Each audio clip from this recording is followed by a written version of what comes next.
Hello friends, welcome to my YouTube channel. आज के video में हम बात करेंगे एग्रीकल्चर के चैप्टर 4 वीड के पार्ट 8 की। इसके पहले के जो पार्ट है वो आप डिस्क्रिप्शन में लिंक दी हुई है, वहाँ जाकर देख सकते हो या फिर चैनल पर जाकर के देख सकते हो। फ्रेंड्स, स्टार्ट करते हैं आज का ये वीडियो। आज के वीडियो में हम बात करेंगे रसायनों के द्वारा खरपतवार नियंत्रण के क्या लाभ हैं। फ्रेंड्स, रसायनों के द्वारा खरपतवार नियंत्रण का लाभ क्या क्या है। जिन क्षेत्रों में लगातार बारिश होती है वहाँ पर निराई गुड़ाई करना संभव नहीं होता है। ऐसे में हम रसायनों के द्वारा खरपतवार का नियंत्रण कर सकते हैं, क्योंकि लगातार बारिश होगी तो फिर मजदूर खेत में काम नहीं कर सकते हैं। अंकुरित अवस्था में खरपतवारों का नियंत्रण केवल रसायनों के द्वारा किया जाता है। तो फ्रेंड्स, जो खरपतवार होते हैं वो छोटे होते हैं, उस कंडीशन में निराई गुड़ाई नहीं की जा सकती है, तो वहाँ पर हम रसायनों के द्वारा खरपतवार का नियंत्रण कर सकते हैं। नकलची खरपतवारों का नियंत्रण केवल रसायनों के द्वारा ही संभव है। नकलची खरपतवार क्या होते हैं? ऐसे खरपतवार जो दिखने में या देखने में हूबहू फसल के समान होते हैं, जिनको हम अलग से नहीं पहचान सकते हैं। तो नकलची खरपतवारों का जो नियंत्रण है वह रसायनों के द्वारा संभव है। बहुवर्षीय जो बड़े खरपतवार होते हैं और काष्ठीय खरपतवार होते हैं, उनको आसानी से हम खरपतवारनाशी या रसायन बोल सकते हैं। रसायन के द्वारा हम आसानी से नष्ट कर सकते हैं। जिन क्षेत्रों में मृदा अपरदन अधिक होता है वहाँ पर रासायनिक नियंत्रण प्रभावी है, क्योंकि यांत्रिक नियंत्रण में जब यंत्रों का प्रयोग किया जाता है या फिर निराई गुड़ाई की जाती है तो वहाँ पर मृदा अपरदन की समस्या और अधिक बढ़ जाती है। मिश्रित फसल में खरपतवारों का नियंत्रण रसायनों के द्वारा संभव है। मिश्रित फसल क्या होती है? तो खेत के अंदर बीज को मिश्रित करके बिना अंतर के लगा देना। तो यहाँ पर पौधे बिना अंतर के लगे होते हैं, तो यहाँ पर निराई गुड़ाई करने में परेशानी आती है। तो जो रसायनों के द्वारा नियंत्रण है वो प्रभावी होता है। तो मिश्रित फसल में खरपतवारों का नियंत्रण रसायनों के द्वारा संभव है। असमतल खेतों में जो ऊंचे नीचे खेत होते हैं वहाँ पर खरपतवार नियंत्रण की रासायनिक विधि प्रभावी है। श्रमिकों की आवश्यकता कम पड़ती है रसायनों के द्वारा नियंत्रण में। फसल उत्पादन लागत के अंदर कमी आती है, जिससे किसान को लाभ होता है, क्योंकि यांत्रिक विधि में मजदूर ज़्यादा लगते हैं।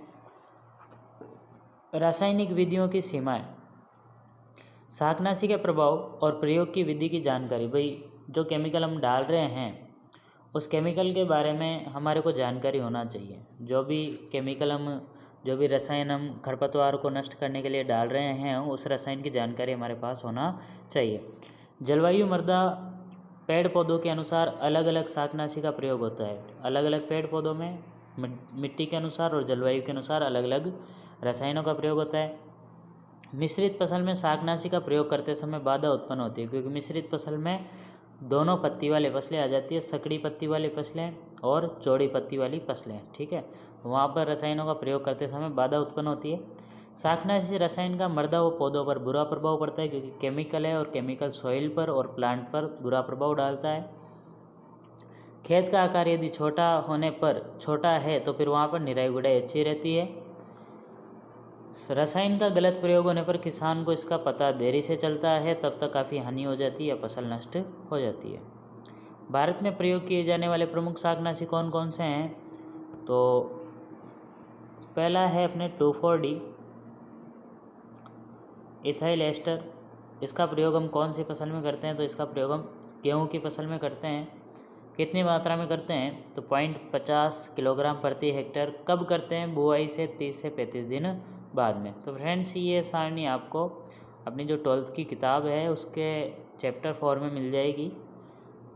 अलग अलग रसायन दिए हुए हैं और उनका प्रयोग कहाँ किया जाता है। जैसे एलाक्लोर सोयाबीन और मक्का में इस रसायन का प्रयोग करते हैं। 2 से 2.5 किलोग्राम प्रति हेक्टेयर इसकी मात्रा हम काम में लेते हैं। कब काम में लेते हैं? तो रोपाई से 3 से 7 दिन बाद में। एट्राजीन का प्रयोग मक्का और गन्ना फसल में किया जाता है। 0.50 किलोग्राम मतलब 500 ग्राम मात्रा 1 हेक्टेयर में काम में लेते हैं अंकुरण से पहले। वैसे बीटाक्लोर का प्रयोग धान में है और क्लेमाजोन का प्रयोग सोयाबीन में है। डाईयूरोन कपास में, फ्लूक्लोरेलिन तिलहन और दलहन में काम में ली जाती है। ग्लाइफोसेट को हम कहाँ काम में लेते हैं? जहाँ पर पूरे खरपतवार हमारे को नष्ट करने या पूरे पौधे नष्ट करने हैं, क्योंकि ग्लाइफोसेट एक नॉन सेलेक्टिव ट्रांसलोकेटेड हर्बिसाइड है। मतलब ये चयन नहीं करता है अवर्णनात्मक बोल सकते हैं, अवर्णनात्मक और स्थानांतरित शाकनाशी है। इसका प्रयोग ज़्यादा किया जाता है अकृषित क्षेत्र में। इमिडाथापर का प्रयोग सोयाबीन, मूंगफली, उड़द, मूंग में होता है। आइसोप्रोट्यूरान का प्रयोग गेहूं के अंदर घासीय खरपतवार, गेहूं खुद सकड़ी पत्ती वाला पौधा है और उसी में भी सकड़ी पत्ती वाले खरपतवारों को नष्ट करने के लिए आइसोप्रोट्यूरान का प्रयोग किया जाता है। तो फ्रेंड्स, इसको आप किताब में देख सकते हो, पार्ट 4 में मिल जाएगी आपको। अब आता है अपने खरपतवारों का जैविक नियंत्रण या खरपतवारों का जीवों के द्वारा नियंत्रण।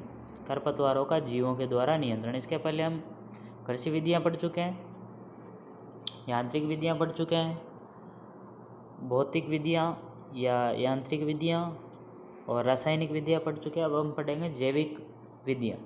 जीवों के द्वारा खरपतवारों का नियंत्रण करना ही क्या कहलाता है? जैविक नियंत्रण कहलाता है। अथवा हम क्या कह सकते हैं, जैविक नियंत्रण किसके द्वारा होता है? तो परजीवी, परभक्षी और सूक्ष्म जीवों की वह क्रिया है जिसके द्वारा दूसरे जीवों की संख्या उस औसत से कम हो जाती है जो इनकी अनुपस्थिति में होता है। कहना क्या चाहता है, जैविक नियंत्रण क्या है? तो जैविक नियंत्रण में परजीवी, परभक्षी और सूक्ष्म जीव काम करते हैं और एक कैसे काम करते हैं या कैसे क्रिया करते हैं, इनके द्वारा जो दूसरे जीवों की संख्या है वो औसत से कम हो जाती है। कौन से औसत से? जो इनकी अनुपस्थिति में औसत होता है उससे उन जीवों की संख्या कम हो जाती है। खरपतवारों का नियंत्रण जीवों के द्वारा किया जा सकता है, जैसे जैविक शाकनाशी, सूक्ष्म जीव या उनसे प्राप्त उत्पाद जिनके द्वारा पौधों को नष्ट किया जाता है। सूक्ष्म जीव हो सकते हैं या उनसे प्राप्त कोई प्रोडक्ट हो सकता है जिसका प्रयोग हम खरपतवारों को नष्ट करने के लिए करते हैं, वह जैविक शाकनाशी कहलाते हैं। माइकोहर्बिसाइड या कवक शाकनाशी, कवक के बीजाणुओं से प्राप्त ऐसा रसायन जिसका प्रयोग खरपतवार नियंत्रण के लिए करते हैं उसे हम माइकोहर्बिसाइड कहते हैं। खरपतवार का नियंत्रण कीटों तथा अन्य पौधों या सूक्ष्म जीवों के द्वारा किया जाता है। खरपतवार के प्राकृतिक शत्रु कई प्रकार के होते हैं जिनके अंदर प्रमुख क्या हैं? प्रमुख कीट हैं। इन कीटों का प्रयोग खरपतवार नियंत्रण के लिए कर सकते हैं। यह कीट मुख्यतः कौन से गण के हैं? तो Lepidoptera, Hemiptera, Coleoptera, Diptera, Hymenoptera, Thysanoptera गण के ये कीट होते हैं। इन अभिकर्ताओं में यानी कि जिन कीटों का प्रयोग हम खरपतवार नियंत्रण के लिए करते हैं उन कीटों के अंदर क्या गुण होना चाहिए? तो ये कीट केवल खरपतवार को ही नष्ट करना चाहिए, मुख्य फसल को नुकसान नहीं पहुंचाना चाहिए। जो कीट हम काम में ले रहे हैं उनका जनन या गुणन तेजी से हो ताकि अपनी संख्या बढ़ा सके। इनके द्वारा नियंत्रण प्रभावी होना चाहिए, अर्थात जिस पौधे को ये नष्ट करे उसको पूर्ण रूप से नष्ट करना चाहिए। अलग अलग जलवायु में कीट आसानी से रह सकते हो ताकि नए स्थान पर ये शीघ्रता से वृद्धि कर सके। जैविक नियंत्रण के कुछ उदाहरण हैं, जैसे लेंटाना कैमरा को नष्ट करने के लिए जिस कीट का प्रयोग किया जाता है वह है क्रोसिडोसेमा लेंटाना।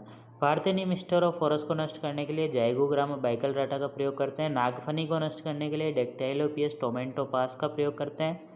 जलीय खरपतवारों को नष्ट करने के लिए कार्प फिश का प्रयोग करते हैं। जलकुंभी को नष्ट करने के लिए नियोचेटिना इरकोनी का प्रयोग करते हैं। तो फ्रेंड्स, वीडियो अच्छी लगी तो वीडियो को लाइक ज़रूर कीजिए, वीडियो पर कमेंट कीजिए और वीडियो को शेयर कीजिए तथा मोस्ट इम्पॉर्टेंट चैनल को सब्सक्राइब ज़रूर कीजिए। मिलते हैं इसकी नेक्स्ट वीडियो में जो नेक्स्ट चैप्टर के साथ होगी, क्योंकि ये चैप्टर आज फिनिश हो चुका है।